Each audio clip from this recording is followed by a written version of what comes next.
My older brothers played, and when you have older siblings, you always just want to do what they're doing, and my parents were really big into the sport, especially my dad. He started playing once he had kids, and it just kind of took off from that.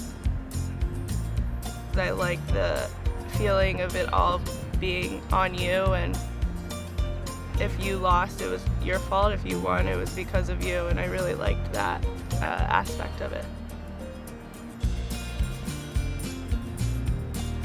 My sophomore year, I hadn't lost a match all season, and then I lost first round at states, and it was kind of like, it was super, super upsetting because I really felt like, that was gonna be it. And then my junior year was when I won it.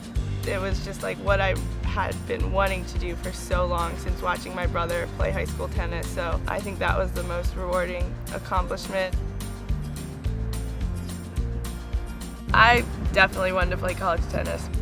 I had no expectations really. I just thought that this would be a great opportunity for me, and as I got older, I got some more interest from more schools, and it really turned out to be, one of the greatest experiences of my life. I think my biggest accomplishment was when our team won ACCs. It was just such a fun weekend. All of our families were there. The tournament was hosted about 30 minutes from Chapel Hill, and in the finals we played Florida State, who we had lost to in the regular season, and it was one of those matches where it came down to the last court and it went to a third set tiebreaker, so it was as close as it possibly could be. After I graduated, I worked in New York.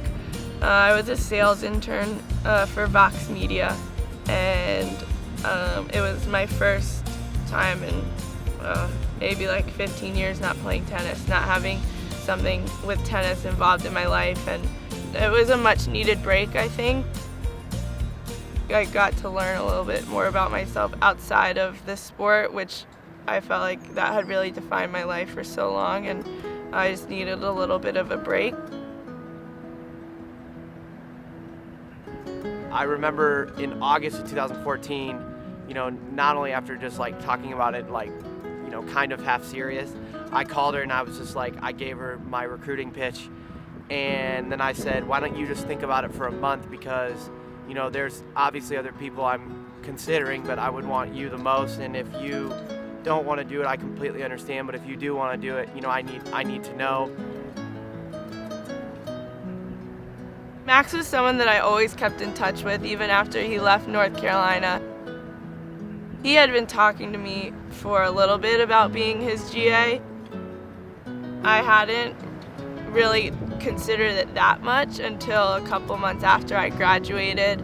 I thought, maybe it would be really great to get another degree and then also try out coaching. And then I remember it was like the first or second week of our practices here, and we were actually practicing right over there, and my phone was on this table over here, and I walked over and I saw the text message from her. And I just texted him telling him that I was going to do it, and he was so excited, and he couldn't believe it at first. I know he's really happy, and I was really happy to be able to help him out and be able to join him. I'd love to see this program just really take off by having a team ranking and just continuing to work its way up. Max has done such a great job just putting Ball State on the map in tennis, and I just think we really want to keep continuing to raise our level of tennis.